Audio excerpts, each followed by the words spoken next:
Hello students, welcome to PCM maven. तो देखो, आज हम लोग अपने जो हम लोग चैप्टर पढ़ रहे थे some basic concept of chemistry, उसका सेकंड पार्ट लेकर आए हैं, सेकंड लेक्चर लाए हैं। इस लेक्चर में, इस वीडियो में हम लोग बहुत सारी चीज़ देखेंगे। ठीक है, सबसे पहले तो हम लोग एटम को रिप्रेजेंट करेंगे। ठीक है, उसके बाद आइसोटोप, आइसोबार, आइसोटोन, ठीक है, आइसोडाइफर, ठीक है, ये सारी चीज़ें देखेंगे। डाल्टन एटॉमिक थ्योरी देखेंगे और बढ़िया बढ़िया जेई मेंस के सवाल लगाएंगे। ठीक है, जो डायरेक्ट थ्योरी से उठ करके आ गए हैं। ठीक है, उस तरह के सवाल आए थे जेई मेंस में, तो वो हम लोग करेंगे। ठीक है, तो देखो, सबसे पहले हम लोग एटम को रिप्रेजेंट करना सीखेंगे कि एटम को कैसे रिप्रेजेंट करते हैं। ठीक है, क्लास 9th के भी स्टूडेंट इसको देख सकते हैं, 11th के भी स्टूडेंट इसको देख सकते हैं। ठीक है, तो आइए स्टार्ट करते हैं आज का वीडियो। एटम को कैसे रिप्रेजेंट करते हैं, यहाँ पे हम टॉपिक दे चुके हैं, बना चुके हैं, आपको समझाना बाकी है। तो देखो, पीरियोडिक टेबल तो सभी लोगों ने देखा होगा। उसमें ऐसा बना हुआ रहता है, यहाँ पे एलिमेंट का सिंबल दिया रहता है, यहाँ पे पता नहीं क्या दिया रहता है, यहाँ भी किया दिया रहता है। लेकिन यहाँ यहाँ जो जो दिया रहता है वो मैंने यहाँ लिख दिया है। अब क्या लिखा है मैंने कि ये जो x है, x यहाँ पे कोई भी एलिमेंट का नाम लिखा रहेगा, जैसे H हाइड्रोजन, He हीलियम। तो इस तरह से मतलब x जो है ना, वो एलिमेंट के सिंबल को बताएगा, एलिमेंट के सिंबल को बताएगा। ठीक है, ऊपर ए, यहाँ पे ए तो नहीं, कोई नंबर लिखा रहता है, यहाँ भी नीचे नंबर लिखा रहता है। तो ये तो मेनली आप लोग को पता ही होगा कि ऊपर वाला होता है मास नंबर और नीचे वाला होता है एटॉमिक नंबर। एटॉमिक नंबर जो प्रोटॉन के बराबर होता है। ठीक है, एटॉमिक नंबर जो प्रोटॉन के बराबर होता है, और मास नंबर जो number of proton plus number of neutron के बराबर होता है। ठीक है, अगर हम एटॉमिक मास बोलते हैं तो mass of proton plus mass of neutron के बराबर होगा वो। ठीक है, तो ये होता है। अच्छा, ठीक है, आगे देखो, क्या देखोगे कि अगर हम ए को ए में से जेड माइनस कर दें तो वहां पे नंबर ऑफ न्यूट्रॉन्स आ जाता है। क्या आ जाता है? Number of neutrons. ठीक है, जैसे एक एग्जांपल हम लोग लेते हैं। क्या, किसका एग्जांपल लेंगे? मान लो हम लोग एग्जांपल लेते हैं ऑक्सीजन का। ऑक्सीजन का, ठीक है, तो ऑक्सीजन में ऐसे लिखा रहता है, और यहाँ पे क्या लिखा रहता है? 8, क्योंकि ऑक्सीजन का एटॉमिक नंबर 8 है। और 16 क्या रहता है? यहाँ पे उसका मास लिखा रहता है। ठीक है, एटॉमिक मास, एटॉमिक नंबर, ये सब सारी वीडियो का मतलब ये सब सारी कंसेप्ट मैं आपको अगले वीडियो में बताऊंगा। ठीक है, ठीक है, तो देखो यहाँ पे 8 और 16 ऐसे लिखा रहता है। तो यहाँ पर जो 16 है वो हमें क्या बता रहा है? वो हमें बता रहा है इसका number, atomic number, sorry atomic number नहीं बोलेंगे हम लोग, सॉरी गलती से मैं बोल दिया, मास नंबर बोलेंगे हम लोग, या तो एटॉमिक मास बोलेंगे। एटॉमिक मास में हो गया mass of proton plus mass. अब देखो, ये सब कंसेप्ट मैं आपको बता दूंगा। ठीक है, या तो मैं प्लेलिस्ट में पहले ही वो वीडियो डाल दूंगा, बाद में ये वीडियो डालूंगा। ठीक है, अच्छा देखो, ये होता है atomic mass of proton plus neutron. ठीक है, mass of proton plus neutron, ये जो 16 आया। ठीक है, तो ये 16 क्या होगा? Number of proton plus neutron के बराबर होगा, अगर हम मास नंबर की बात करें। लेकिन अगर हम यहाँ पे एटॉमिक मास की बात करेंगे तो mass of proton plus neutron, जो कि मैंने आपको बता दिया। ये 8 क्या है? ये 8 है हमारा एटॉमिक नंबर। एटॉमिक नंबर जो नंबर ऑफ प्रोटॉन के बराबर होता है, और वही जो नंबर ऑफ प्रोटॉन है ना, वो नंबर ऑफ इलेक्ट्रॉन के भी बराबर होता है। मतलब एटॉमिक नंबर प्रोटॉन पे डिपेंड करता है, और प्रोटॉन जो है ना वो इलेक्ट्रॉन के इक्वल होता है। तो हम ये बोल सकते हैं कि एटॉमिक नंबर या एटॉमिक नंबर इलेक्ट्रॉन के बराबर होता है, बोल सकते हैं, लेकिन न्यूट्रल एटम में। मान लो हमको O माइनस दे दे, तो O माइनस में ये प्रोटॉन के ही बराबर होगा, लेकिन वहाँ पे इलेक्ट्रॉन क्या होगा? क्योंकि O माइनस है, माइनस चार्ज आ गया है उस पर, इसीलिए वहाँ पे जो है ना इलेक्ट्रॉन के बराबर नहीं होगा हमारा एटॉमिक नंबर।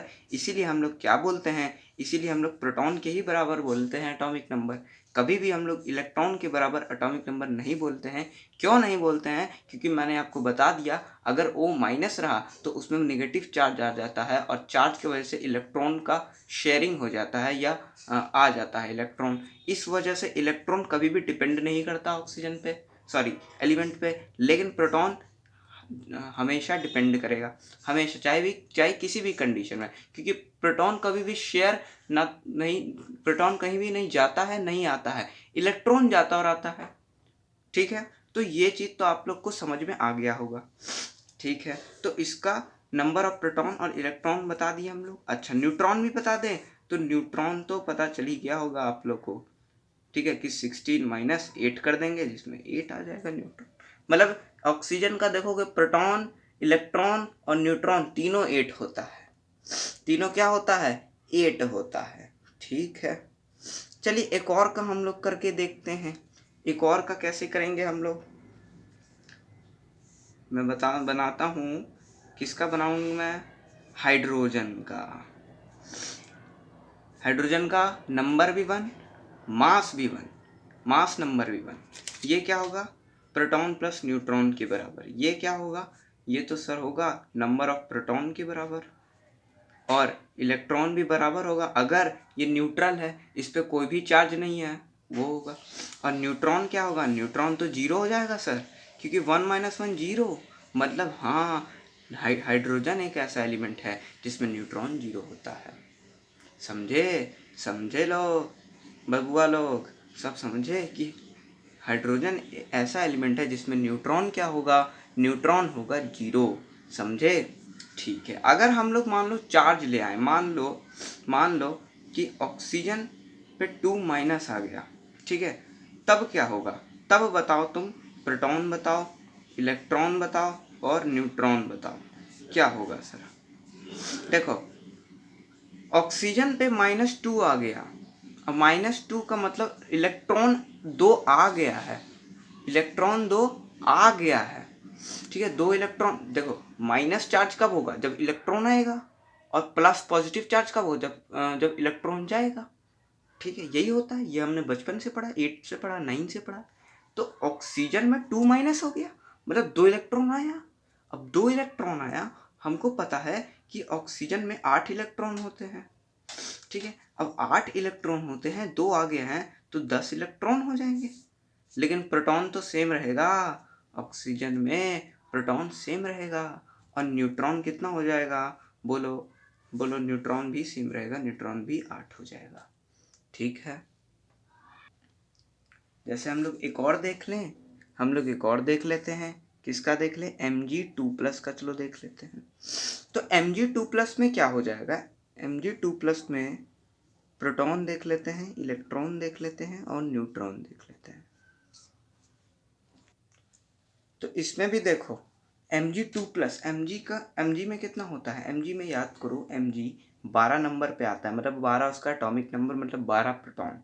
लेकिन यहाँ 2+ है, 2+ है, मतलब इलेक्ट्रॉन 2 चला गया। हमको तो प्रोटॉन, हमको तो इलेक्ट्रॉन में चेंज होगा, प्रोटॉन तो सेम का सेम रहेगा, 12 ही रहेगा। इलेक्ट्रॉन क्या है कि 2 चला गया है इलेक्ट्रॉन, मतलब इलेक्ट्रॉन 12 था, प्रोटॉन इलेक्ट्रॉन सेम होता है, इलेक्ट्रॉन भी 12 होगा, लेकिन 2 चला गया तो 10 हो जाएगा। और न्यूट्रॉन तो पता ही है, मास, इसका मास कितना होता है? 24, और प्रोटॉन 12, तो 24 और 12 में 12 हो जाएगा।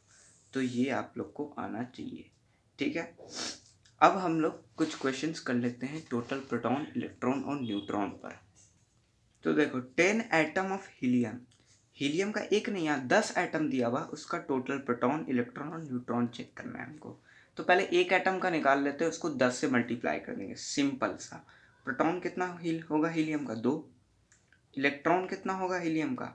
इलेक्ट्रॉन जो होगा हीलियम का वो भी 2 होगा, अगर न्यूट्रल है, न्यूट्रली मैंने दिया, चार्जेस तो दिया नहीं है। और न्यूट्रॉन कितना होगा? वो भी 2 होगा। ठीक है, तो अगर हम 10 एटम ऑफ हीलियम का प्रोटॉन करें 10 एटम के लिए, तो वो कितना होगा? 2 × 10 मतलब 20 प्रोटॉन। इलेक्ट्रॉन की बात करें, 2 × 10 20 इलेक्ट्रॉन, और न्यूट्रॉन की बात करें तो 20 न्यूट्रॉन। ठीक है, बहुत सिंपल क्वेश्चन था। ओके, मान लो हम बात करें 2 मॉलिक्यूल ऑफ CaOCl2, ये थोड़ा अलग है, तो इसमें कुछ नहीं, एक मॉलिक्यूल का निकाल लेंगे, उसको डबल से मल्टीप्लाई कर देंगे, 2 मॉलिक्यूल आ जाएगा। ठीक है, कैसे आइए देखते हैं हम लोग कैसे करेंगे। पहले इसका पूरा प्रोटॉन निकाल लो। कैल्शियम का कितना होता है नंबर 20 होता है, ऑक्सीजन का 8 होता है, क्लोरीन का कितना होता है 17, 17 2 गुना मतलब 34। ठीक है, इसको जोड़ोगे तो कितना आएगा 12। ठीक है, 62 आ जाएगा। 62 आएगा कि नहीं, एकदम आएगा। तो 62 क्या हो गया प्रोटॉन। इलेक्ट्रॉन की बात करें हम तो इलेक्ट्रॉन कितने आएंगे, इलेक्ट्रॉन भी सेम ही आने चाहिए 62। और न्यूट्रॉन इसका मास और इसको डिवाइड लगा दो तो इसका मास कितना होगा, निकाल लो साइड में 40। कैल्शियम का 40 होता है, ऑक्सीजन का 16 होता है और क्लोरीन का 35.5, तो इंटू 2 करोगे तो 71। ठीक है, यहाँ से निकालोगे तो कितना आएगा 7 और 8 4 12 127। 127 आया, उसमें ये माइनस कर दो तो 5 65 आ जाएगा न्यूट्रॉन इसका। तो इसमें तुम 2 मॉलिक्यूल का निकालोगे, अगर 2 मॉलिक्यूल का तो कितना होगा, प्रोटॉन कितना हो जाएगा 62 इंटू 2 मतलब 124। अगर इलेक्ट्रॉन निकालोगे तो कितना होगा 124 ही रहेगा, और न्यूट्रॉन निकालोगे तो 130 हो जाएगा। ठीक है, तो देखो अगर कोई कैलकुलेशन में मिस्टेक हो तो उसको तुम टॉलरेट कर लेना। ठीक है, क्योंकि मिस्टेक हो सकता है, मैं भी यहाँ वीडियो बना रहा हूँ, मुझे भी करना पड़ता है बहुत कुछ, इसीलिए। ठीक है, तो चलो हम लोग बढ़ते हैं आगे। देखो जे एडवांस का एक बहुत अच्छा सवाल है। क्या सवाल है कि टोटल नंबर ऑफ इलेक्ट्रॉन निकालना है 1 मॉलिक्यूल ऑफ CO2 में। CO2 में कोई दिक्कत नहीं है, CO2 का डायरेक्ट निकाल लो, वो एक ही मॉलिक्यूल। मान लो यार 2 3 दे रखा तो हमको मल्टीप्लाई भी करना पड़ता, लेकिन यहाँ पे तो एक ही मॉलिक्यूल दे रखा है, तो हम लोग को सीधा CO2 को क्या निकालना है, प्रोटॉन निकाल लेना। और प्रोटॉन तो इलेक्ट्रॉन के ही बराबर होता है। तो कार्बन का कितना होता है एटॉमिक नंबर 12, सॉरी 6। ऑक्सीजन का 8 और 8 दूना 16 मतलब 22। 22 कितना है प्रोटॉन, और प्रोटॉन इलेक्ट्रॉन सेम होता है तो इलेक्ट्रॉन भी कितना आएगा 22 ही तो आएगा, मतलब ऑप्शन ए इसका आंसर हो जाएगा। ठीक है, अब हम लोग आइसोटोप आइसोबार ये सब पढ़ेंगे। ये सब क्या है देखो, बहुत ही बढ़िया कंसेप्ट है ये सब, ध्यान से पढ़ना। ठीक है, पहले हम लोग आइसोटोप देखेंगे। आइसोटोप क्या है कि दो same elements having the same atomic number but different atomic mass. देखो वैसे दो सेम एलिमेंट्स, मतलब वैसे सेम एलिमेंट्स जिसका एटॉमिक नंबर सेम हो लेकिन मास अलग अलग हो। जैसे कार्बन का देखो एटॉमिक नंबर 6 होता है, एक और कार्बन होता है जिसका एटॉमिक नंबर 6 होता है, मतलब कार्बन का भी अलग अलग प्रजाति है। ठीक है, जैसे एनिमल्स की अलग अलग प्रजाति होती है, वैसे कार्बन की है। तो दोनों का एटॉमिक नंबर सेम है लेकिन मास अलग अलग है। अब देखो ये सेम एलिमेंट की बात कर रहा है, मान लो हम कार्बन और नाइट्रोजन का ले लेते हैं। ठीक है, तो वहाँ पे भारी दिक्कत हो जाता है, वो आइसोटोप कहलाता ही नहीं, क्योंकि आइसोटोप में सेम एलिमेंट्स होते हैं। ठीक है, जैसे तुम हाइड्रोजन देख लो, हाइड्रोजन एक 1 भी होता है। ठीक है, तीनों हाइड्रोजन है, तीनों का एटॉमिक नंबर सेम है लेकिन मास उसका अलग अलग है। क्यों, क्योंकि हाइड्रोजन की ही अलग प्रजातियां हैं। एक को हम लोग प्रोटियम बोलते हैं, एक को ड्यूटेरियम बोलते हैं, एक को ट्रीटियम बोलते हैं।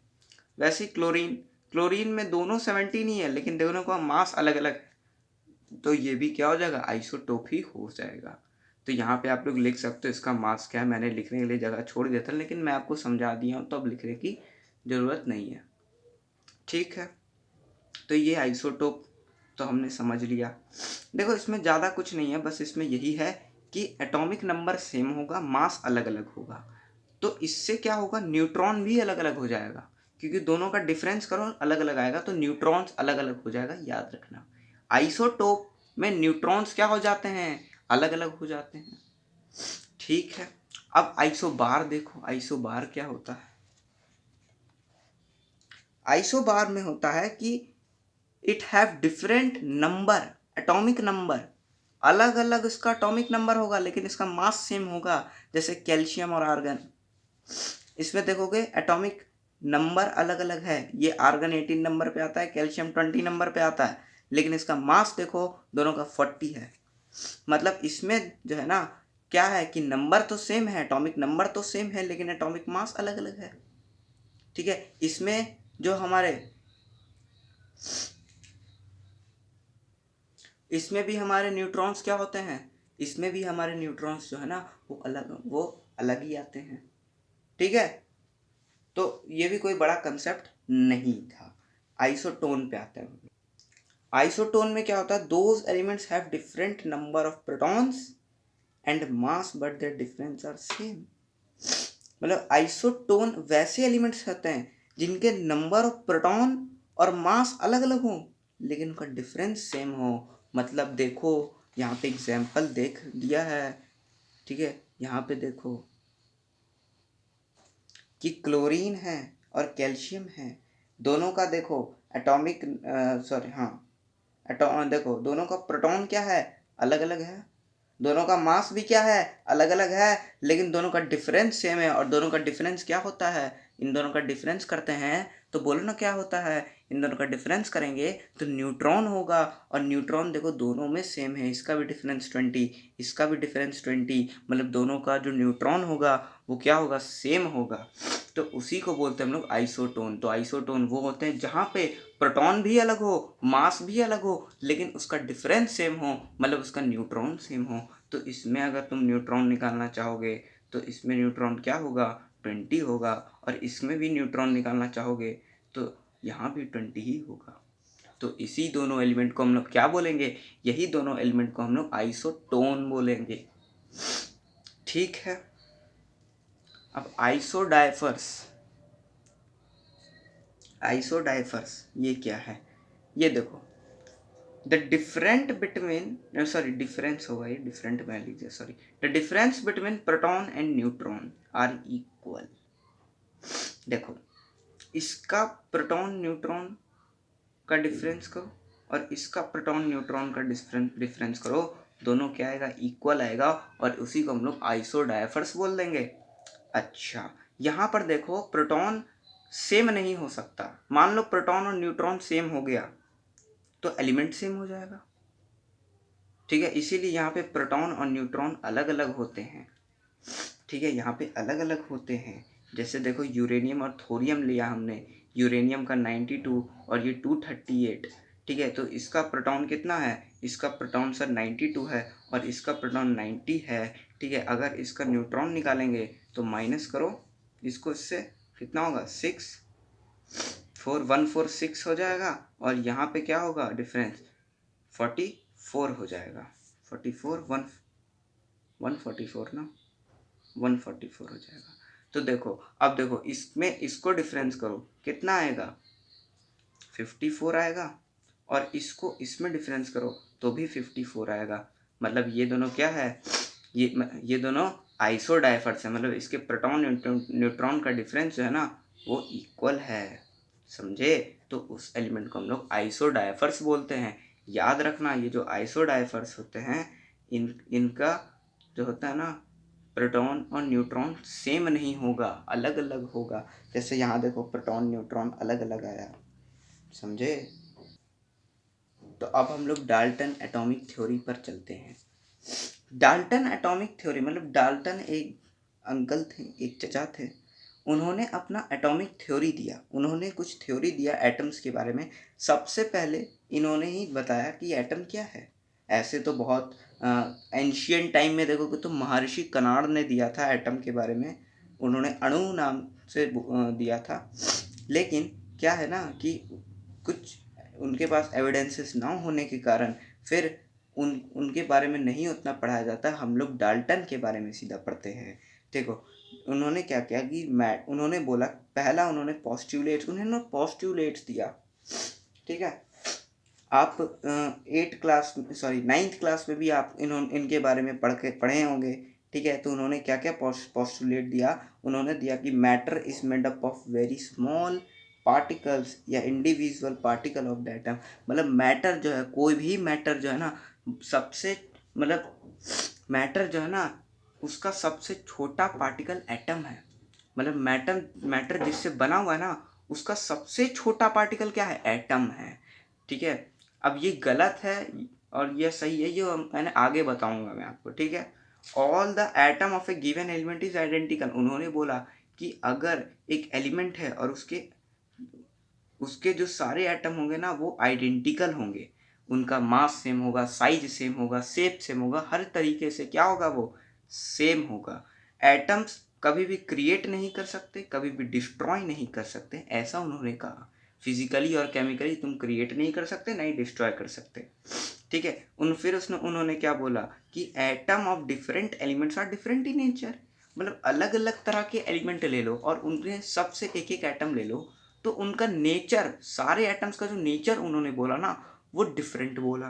ठीक है, और पांचवा क्या है कि atoms can be rearranged, combine और सेपरेटेड इन केमिकल रिएक्शन। मतलब केमिकल रिएक्शन वक्त जब अलग अलग तरह के एटम्स को तुम केमिकली रिएक्ट करवाते हो तो एटम्स अरेंज हो जाते हैं, या तो अरेंज होकर किसी से कंबाइन कर लेंगे, या तो ठीक है डी अरेंज हो करके किसी से सेपरेट हो जाएंगे। तो ऐसा उन्होंने कहा। अब इनका लिमिटेशंस क्या है, इनकी क्या ड्रॉबैक्स है, डिमेरिट्स है, वो मैं आपको बताता हूँ। तो देखो, limitations of Dalton atomic theory. सबसे पहले उन्होंने क्या बोला कि एटम सबसे छोटा इंडिविजुअल यूनिट है मैटर का। ठीक है, जो डिवाइड नहीं हो सकता। इंडिविजुअल का मतलब जो डिवाइड नहीं हो सकता। लेकिन जब सब एटॉमिक पार्टिकल्स का डिस्कवरी हुआ, जैसे प्रोटॉन, इलेक्ट्रॉन, न्यूट्रॉन जैसे चीज़ों का डिस्कवरी हुआ, तो उनका जो पहला वाला जो सबसे पहला ही उनका जो पॉस्टुलेट था वो गलत ठहर गया। फिर उन्होंने क्या बोला कि एक ही तरह के जो एटम्स होते हैं उनका, एक ही तरह के एलिमेंट में जो एटम्स होते हैं उनका नेचर सेम होता है, लेकिन जब आइसोटोप का डिस्कवरी हुआ, आइसोबार का डिस्कवरी हुआ, तब तो फिर से उनका उनका जो था पॉस्टुलेट्स वो गलत हो गया। तीसरा, उन्होंने एलोट्रोप के बारे में कुछ बोला ही नहीं, कुछ बताया ही नहीं कि एलोट्रोप भी एग्जिस्ट करता है। ठीक है, किसी भी एलिमेंट का, जैसे कार्बन का होता है ना अलग अलग एलोट्रोप, जैसे ग्रेफाइट क्या है? कार्बन का ही एलोट्रोप है। फिर उन्होंने केमिकल बॉन्ड की किस तरह से केमिकली बॉन्डेड है, क्या नेचर है, वो भी नहीं बताया। ठीक है, गे-लुजेक्स लॉ, ये क्या होता है वो आगे हम लोग पढ़ेंगे, गे-लुजेक्स लॉ। लेकिन ये जो गे-लुजेक्स लॉ है उसके बारे में भी वो गलत ही हो गए। ठीक है, यही थी उनकी लिमिटेशंस। और देखो, डायरेक्ट इस लिमिटेशन पे जेईई मेंस में दो सवाल आए हुए हैं। ठीक है, कौन दो सवाल? तो देखो, आओ देखते हैं हम लोग। पहला तो इस सवाल है कि इसमें इनकरेक्ट स्टेटमेंट बताना है। ठीक है, क्या है? देखो, compound are found when atoms of different element combine in, नहीं, ये तो पहला ही तो गलत हो गया। ऐसा उन्होंने थोड़ी बोला कि, देखो उन्होंने क्या बोला, उन्होंने थोड़ी बोला कि कंपाउंड कोई भी रेशियो में बन जाएगा, तो ये तो इनकरेक्ट ही हो गया ना। ठीक है, अब बाकी सब तो उन्होंने बोला ही था। देखो, all the atom of A given have identical property, ये बोला ही था। मैटर इंडिविजुअल एटम कंसिस्ट रखता ही है। केमिकल रिएक्शन में रीऑर्गेनाइजेशन ऑफ एटम्स होते ही हैं, मतलब रीअरेंज होते हैं ना, एटम्स होते ही हैं। अब ये सही है कि गलत वो नहीं पता, लेकिन उन्होंने बोला था, बिल्कुल बोला था। तो इस हिसाब से यहाँ जो इनकरेक्ट स्टेटमेंट है वो ऑप्शन ए है। जेईई मेंस का सवाल है ये। 4 अप्रैल 2024 शिफ्ट 2 को आया था ये। ठीक है, एक जनवरी 2020 में भी आया था जेईई मेंस का सवाल। उसमें देखो क्या है कि which of this was not proposed by Dalton atomic theory. कौन सा डाल्टन एटॉमिक थ्योरी नहीं बताया? तो सामने अभी हम लोग पढ़े थे गे-लुजेक्स लॉ, तो डायरेक्ट आंसर सी हो जाएगा। अगर आपको पढ़ना है तो और पढ़िए। केमिकल और रिएक्शन इन्वॉल्व रीऑर्गेनाइज, तो ये तो है, ऊपर वाले में भी था। ठीक है, all the atoms of the given element have identity, ये भी है। Matter consist of individual atoms, ये भी है। तो एक तो सी बचा, वही होगा। ऐसे यहाँ पे जो है ना पूरा 2 लाइन का लिखा था, अब मैं यहाँ लिख रहा हूँ तो मुझे लिखने में उतना जमेगा नहीं, यहाँ पे पेज वो लगेगा भी नहीं देखने में अच्छा, इसीलिए मैं छोटा में लिख दिया। ठीक है, समझे, छोटा में मैंने लिख दिया। ऐसे गे-लुजेक्स लॉ आगे मैं पढ़ाऊँगा आपको। ठीक है, तो आज के लिए इतना ही। हाँ, अगले वीडियो में आपको मैं जितने भी होते हैं ना, मास ऑफ 1 एटम, 1 मोल, ये सब बता दूंगा मस्त एकदम। ठीक है, तब तक के लिए पढ़ाई करते रहें। All the very best. आगे आने वाली वीडियोस के लिए इंतज़ार कीजिए। बाय।